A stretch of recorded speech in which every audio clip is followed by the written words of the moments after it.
અત્યારે કચ્છ જિલ્લામાં મતદાર સુધારણા જે એસઆઈઆરની કામગીરી ચાલી રહી છે એમાં કચ્છ ભાજપ દ્વારા મોટે પાયે મત ચોરી કરવા માગે છે, જેમને સાચા મતદારોના 66,000 નામો સામે વાંધા લીધેલા છે અને એવું કહેવામાં આવ્યું છે કે આ મતો કમી કરો. અને અમારા ધ્યાન ઉપર આવ્યું કે આ દેશના બંધારણે દરેક નાગરિકને એક મતનો અધિકાર આપેલો છે. એમાં ઉદ્યોગપતિ હોય કે ગામડામાં રહેનારો, ઝૂંપડામાં રહેનારો વ્યક્તિ હોય, બધાને એમના મતનો અધિકાર છે. અને મતની જે આપણે એક મતથી સરકાર બનતી હોય છે ત્યારે આ ભાજપના બેશરમ લોકો ભાજપના પ્રદેશ કમલમમાંથી 66,000 જેટલા ફોરમ આપણા જિલ્લામાં કચ્છ ભાજપના કાર્યાલય સુધી પહોંચ્યા. કચ્છ ભાજપના કાર્યાલયમાંથી દરેક પ્રાંત ઓફિસ સુધી પહોંચ્યા અને એક મોટો અફરાતફરીનો માહોલ અત્યારે ગુજરાતમાં બનાવી દીધો છે. સમગ્ર ગુજરાતમાં 10 લાખથી વધારે નામો કમી કરવા માગે છે. આપણે એસઆઈઆરની કામગીરી બીએલઓએ ખૂબ શાંતિપૂર્ણ રીતે 1 મહિના સુધી કરી. અમે આજે કલેક્ટર સાહેબને મળીને એ જ વાત કરી કે બીએલઓ ઘરે ઘર ફરી અને મતદાર યાદી સુધારણાની કામગીરી કરી છે અને કામગીરીના અંતે કચ્છમાંથી 2,14,000 મતો કમી થયા છે. તો પછી અમે બીએલઓએ જે કામગીરી કરી લીધા પછી જો આટલા બધા વાંધા આવતા હોય તો બીએલઓએ ખોટી કામગીરી કરી છે એનો જવાબ આપો. તો આ ખોટા નામો જો નીકળશે એક પણ નામ તો અમે અધિકારીઓને પર કીધું છે, કલેક્ટર સાહેબને પર કીધું છે કે તમારી જવાબદારી બનશે. વહીવટીતંત્રના વડા તમે છો, તમારી જવાબદારી, પ્રાંત અધિકારીઓની જવાબદારી, મામલતદારોની જવાબદારી અને બીએલઓની જે અત્યારે છે એની પર જવાબદારી બનશે. અગાઉ પણ આપણને બધાને જાણકારી છે કે જ્યારે ભૂકંપ આવ્યો ત્યારે કાટમાળમાં અનેક શિક્ષકોને આ લોકોએ ભાજપવાળાએ ફસાવ્યા હતા. ખોટા બિલોમાં સહીઓ લઈ અને હજારો શિક્ષકો હજી પણ કોર્ટના ધક્કા ખાઈ રહ્યા છે. અમે બીએલઓને પણ આ જ વાત કરી કે તમે ક્યાંય ખોટું કામ કરતા નહીં. કોઈ અધિકારીનો તમને કોઈ આદેશ આવે તો આદેશ પણ માનતા, ખોટો આદેશ માનજો નહીં.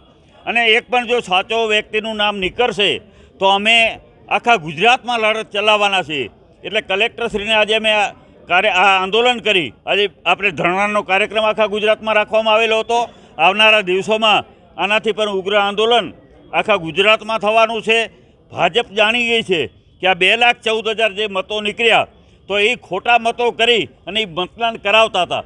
એટલા માટે થઈ અને હવે એને એવું ડર લાગવા માંડ્યો, એની ગાદી હલવા માંડી. એટલા માટે થઈ અને આ કારસો રચ્યો છે. કારસો એટલો બધો ખરાબ કે ગુજરાતના ઇતિહાસમાં અને દેશના ઇતિહાસમાં ક્યારે આવું નથી બન્યું કે ભાઈ તમે કોઈ મતદારનો મતનો અધિકાર કેવી રીતે છીનવી શકો. સાચા મતદારો છે અને ખાસ કરીને કોંગ્રેસને જે આપવાવાળા કોંગ્રેસ પ્રેરિત મતદારો છે એના નામ હટાવવા માગે છે. તો આ અમે કઈ રીતે સહન કરી, અમને જાણકારી મળી. એક જ દિવસમાં તમારો આ કાર્યક્રમ 17 તારીખ સુધી, લગભગ 1 તારીખથી કરીને 17 તારીખ સુધી ચાલ્યો છે.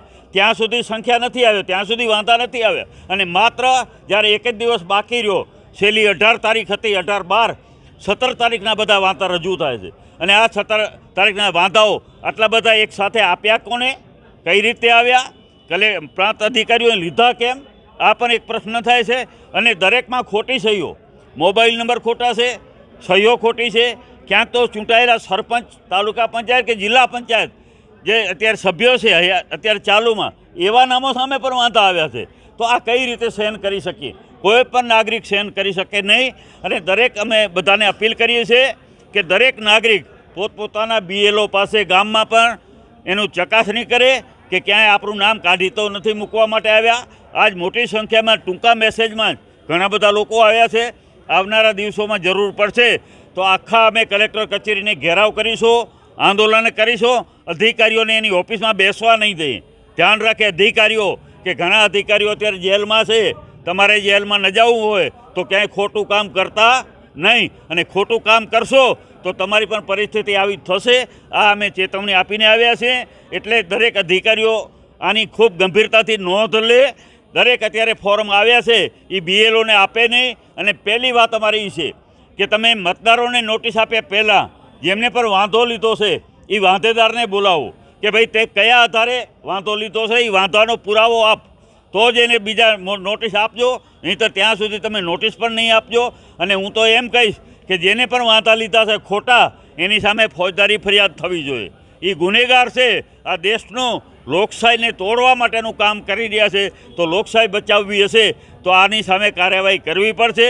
અને જે રીતે અત્યારે વહીવટી તંત્રને આખાને ધંધે લગાડી દીધું છે આ લોકોએ, આખા તમે જુઓ કે આટલા બધા ફોરમ ક્યારે ચકાસણી કરશે, ક્યારે એને બોલાવવામાં આવશે, ક્યારે એને સાંભળવામાં આવશે, તો મોટી વાત થઈ ગઈ ને આ તો બહુ. એટલા માટે થઈ અને આખા ગુજરાત પ્રદેશના કોંગ્રેસના આગેવાનો પર ખૂબ ગંભીરતાથી આ મુદ્દાને લીધો છે. અને નવાઈની વાત એક હું તો આપના માધ્યમથી કહેવા માગું છું કે સરકારે મૂકેલા બીએલઓએ, એક બીએલઓ અંજારના જે દવે કરીને 253 બૂથ નંબરના છે, એને પોતે ખુદ ફરિયાદ કરી છે પ્રાંત અધિકારીને કે ભાઈ અમારા ઉપર ખોટું દબાણ આવે છે, આ ખોટા છે, અમે ચકાસીને જ આ બધી યાદી બનાવી છે, જે અત્યારે વાંધા લીધા છે એ બધા વાંધા ખોટા છે. હવે જો એ બીએલઓ કહેતા હોય તો આનાથી વધારે કોઈ ગંભીર બાબત કઈ હોઈ શકે. એ પણ અમે કલેક્ટર સાહેબને વાત કરી છે અને ખૂબ ગંભીરતાથી આ મુદ્દો આખો ગંભીર છે. અત્યારે આ ભાજપ જેન કેન પ્રકારે અધિકારીઓ ઉપર દબાણ કરે છે, અધિકારીઓ પાસે ખોટા કામ કરાવવા માગે, પણ આ કામ અમે કરવા દેશું નહીં. કોંગ્રેસનો એક એક સૈનિક આની સામે લડી લેશે અને ભાજપને જવાબ દે તે અમને આવડે છે સારી રીતે. એના માટેની લડાઈ જે લડવી હશે એ અમે લડીશું. પણ ભાજપના નેતાઓને આગેવાનો અને કહેવા માગીએ છીએ કે ભાઈ આટલી હદે તમે જાઓ છો, આવું ઇતિહાસમાં ક્યારેય નથી બન્યું. એ હદે તમે જઈને કામ કરો છો એ બહુ જ ખોટી ગંભીર બાબત છે. તો બસ આ રજૂઆત કરવા માટે આપણે કલેક્ટર પાસે આવ્યા. કલેક્ટરશ્રીએ અમને ખાતરી આપી છે કે ક્યાંય પણ ખોટું થશે નહીં, થવા દેશું નહીં, અને કોઈ પણ સાચું નામ એક પણ નીકળશે નહીં, એવી અમને ખાતરી આપી છે. બસ આપ સૌનો આભાર, ધન્યવાદ. રાણુબા જાડેજા, કચ્છ જિલ્લા કોંગ્રેસ સમિતિ મહામંત્રી. જે રીતે રાણુબા વાત કરી, કોંગ્રેસે એક ઝુંબેશ ઉપાડવામાં આવી છે અને કલેક્ટરની સામે ધરણા ઉપર આજે એક દિવસનું ધરણા રાખવામાં આવ્યું છે. શું કહેવા માંગે? કહેવા એ માંગીએ કે ભારતીય જનતા પાર્ટી દ્વારા કચ્છ જિલ્લાની અંદર દરેક બૂથ વાઇઝ અને દરેક વિધાનસભાને ટાર્ગેટ કરી અને ખાસ કરીને કોંગ્રેસ પ્રેરિત જે માઇનોરિટી હોય, ઓબીસી હોય, એસસી હોય, તેમાં 90થી 95% માઇનોરિટીના મતબેગ જે રદ કરવાની ષડયંત્ર કરી રહ્યા છે, એના સામે અમારો વિરોધ છે. આ તો હજી અમે આટલા જણા જ આવ્યા છીએ. જો થોડાક દિવસની અંદર તંત્ર દ્વારા જે લોકો આવું કારસ્તાન કર્યું છે, જે એક જણાએ 500, 1000 ફોર્મ ભરી અને ક્યાંક 7,000 એક જ બક્સામાં ફોર્મ નાખી અને કચેરીઓમાં આપી આવ્યા છે, એના વિરુદ્ધ જો પોલીસ ફરિયાદ કરવામાં નહીં આવે તો અમે આ જે અધિકારીઓ બેદરકારી દાખવનાર છે એ સામે, અને જે આ ષડયંત્ર રચી અને પ્રજાને હેરાન પરેશાન કરી રહ્યા છે અમારા કોંગ્રેસ પ્રેરિત મતદારોને, તો અમે એમના વિરુદ્ધ નામદાર હાઈકોર્ટ અથવા સુપ્રીમ કોર્ટમાં પણ જશું. અને આ તો આટલા જ માણસો છે. જુબિલી ગ્રાઉન્ડ આખો 20-25 હજારનો પણ ભરી અને અમે કાયદેસર રીતે લોકશાહીના ઢબે વિરોધ કરશું. આ કોઈ ભારતીય જનતા પાર્ટીની જાગીર નથી જે સરકારી તંત્રીઓ અત્યારે કે જે કોઈ પણ કચેરીઓ છે જાણે ભારતીય જનતા પાર્ટીના કાર્યાલય બની ગયા હોય એવી રીતના વાર્તાઓ કરી રહ્યા છે. અમુક અધિકારીઓ કને જઈએ છીએ તો એ કહે છે કે હજી ગાઈડલાઈન નથી. ગાઈડલાઈન કેમ નથી આવી ભાઈ? ગાઈડલાઈન તો ચૂંટણી પંચની પહેલાંથી આવી ગઈ છે, જેની સિસ્ટમ રચાઈ ગઈ છે. તમે બીએલઓ નિમી નાખ્યા છે. અત્યારે કચ્છ જિલ્લાની વાત કરીએ તો અંદાજે 2000થી 2200-2500 જેટલા જે બીએલઓએ ખુદ રાત દિવસ એક કરી પોતાના પરિવાર સાથે રહેતા હોય, તેમ છતાં રાત્રે પણ જાગી રાત દિવસ જોયા વગર ઈમાનદારીથી અને નિષ્ઠાપૂર્વક જે 2000થી 2500 બીએલઓ કચ્છના કામગીરી કરી છે. એ લોકોએ ગામે ગામ ઘરે ઘર જઈ ચકાસણી કરી આવ્યા છે કે આ મતદારો અહીંયા જ રહે છે, જીવિત છે. જે મૃત્યુ પામેલા હતા કે સ્થળાંતર હતા એમના તો બીએલઓ દ્વારા જ ફોર્મ રજૂ કરીને કાઢવામાં આવ્યા હતા અને આપણે જોયું હતું કે આટલા આ વિધાનસભામાંથી નીકળી ગયા છે. જે ઈમાનદારીપૂર્વક બીએલઓએ કામગીરી કરી છે, એ કામગીરીને સરકાર તંત્રના ઉચ્ચ અધિકારીઓને અને ભારતીય જનતા પાર્ટીની સરકાર છે એમને ખરેખર બીએલઓને વધાવવા જોઈએ કે ઘરે ઘર જઈ અને ઈમાનદારીપૂર્વક કામગીરી કરી છે. પરંતુ હાલમાં અમુક અસામાજિક તત્વો ભારતીય જનતા પાર્ટીના ઇશારે જે કંઈ પણ મતદારો અમારી સાથે કોંગ્રેસ પાર્ટીની અંદર મોટાભાગના જોડાયેલા છે, એવા મુસ્લિમ સમાજો, ઓબીસી સમાજો, એસસી એસટી સમાજ હોય, તો એમના મતદાન કેમ રદ થાય એ બદ ઇરાદાથી ફોરમ નંબર 7 જે રજૂ કર્યું છે તે રજૂ કરવાનું હોય બીએલઓ પાસે, ત્યાંથી પછી ઉપર જાય મામલેદાર પ્રાંત અને જિલ્લામાં અહીંયા આવે. એની જગ્યાએ ઉલટો થાય છે. મામલેદાર કચેરીઓએ ફોર્મ રજૂ કરી ગયા છે, કોઈ પ્રાંત કચેરીઓ રજૂ કરી ગયા છે. તો આ ભારતીય જનતા પાર્ટીની અમુક જે અધિકારીઓ ચાંપલુસીને કરતા હોય તો મહેરબાની કરી બંધ કરી નાખે.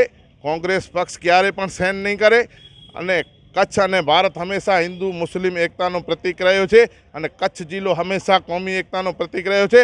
અમે કોઈ પણ સમાજ, મુસ્લિમ સમાજ હોય, દલિત સમાજ હોય, ઓબીસી સમાજ હોય કે એસટી ઓબીસી કોઈ પણ સમાજની અમે સમગ્ર સાથે છીએ. કચ્છ એક છે, કચ્છ એક રહેશે, કચ્છની અખંડતા અમે જાળવશું. આમના માટે જે કંઈ પણ લડત કરવાની થશે અમે તન મન અને ધનથી કરશું. નામદાર અદાલત, સુપ્રીમ કોર્ટ હોય કે ગુજરાત હાઈકોર્ટ સુધી જઈ અને જે અધિકારીઓ ભારતીય જનતા પાર્ટીની ચાંપલુસી કરીના ગેરવહીવટ પ્રક્રિયાની અંદર ભારતીય જનતા પાર્ટીને સાથ સરકાર આપે છે તમામ ઉપર અમે કાયદેસરની કાર્યવાહી કરશું.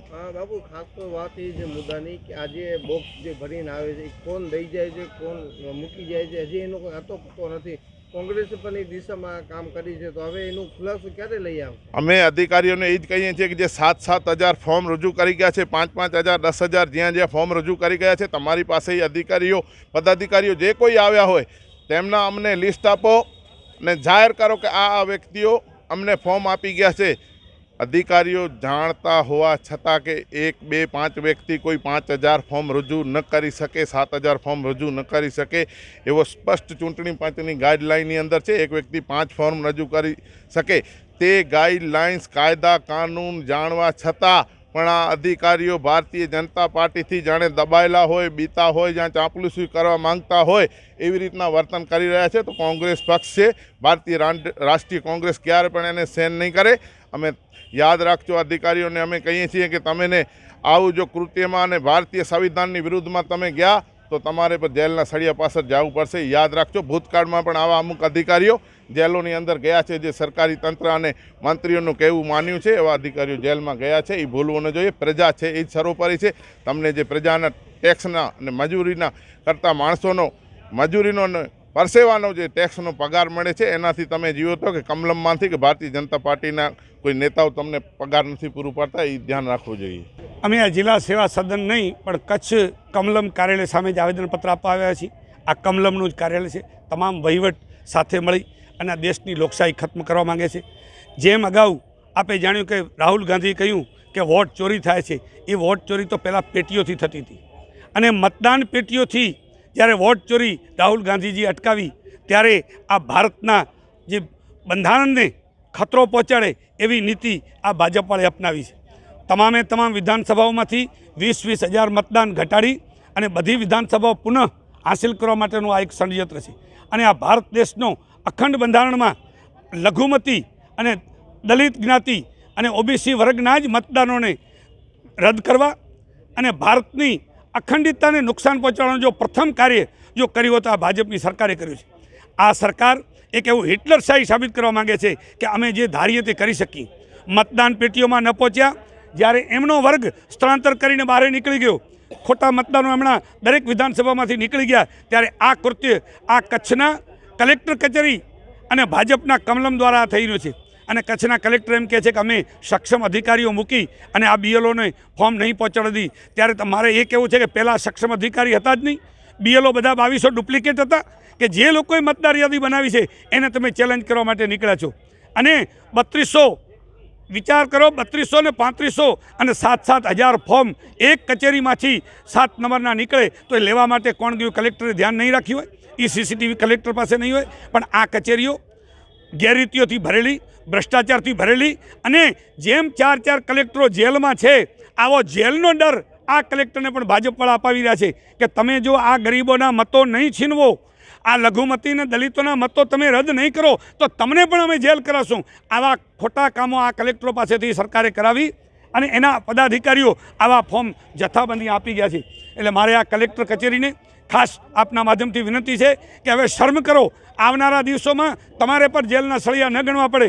એ દિવસો આવી રહ્યા છે કે તમે આ મતદારોને રદ કરશો ત્યારે કચ્છ કોંગ્રેસ રોડ ઉપર આવશે અને નેપાળની જેમ આંદોલન થશે અને તમારે જેલમાં જવાના દિવસો આવશે. હેલો ભુજ, તો કેમ છો તમે? આજે હું તમને એવા શોરૂમની વિઝિટ કરાવું છું જે છેલ્લા 10 વર્ષથી કચ્છની જનતાના પ્રેમ અને વિશ્વાસથી મહેકતું લુગડા બજાર ફેમિલી શોરૂમ. આ શોરૂમમાં સ્ટાર્ટિંગ પ્રાઇસ 399થી છે, જેમાં kids wear, girls wear, boys wear અને જેન્ટ્સ વેર અને લેડીઝ વેરમાં પણ ન્યૂ વેરાયટીવાળું કલેક્શન પણ જોવા મળી રહેશે. અને જેન્ટ્સ માટે વેડિંગ કલેક્શન અને કુર્તા કલેક્શન પણ બહુ જ સારું છે. એનિમલ મૂવીનો પાર્ટ 2 આવે કે ના આવે, પણ એનાથી પહેલાં અમે લઈ આવ્યા છીએ લુગડા બજાર પાર્ટ 2, જેમાં તમને કિડ્સ વેરમાં વિન્ટર વેર સમર કલેક્શનનો ન્યૂ સ્ટોક આવી ગયો છે. લેડીઝ વેરમાં પણ ન્યૂ ડિઝાઇનમાં kurti top and coat set best price थी स्टार्ट થાય છે. तो जेंट्स वेयर में भी मिल जाएगा boss. Leather jacket brand pants and check shirts formal shirts track pants પણ બેસ્ટથી બેસ્ટ પ્રાઇસ સાથે.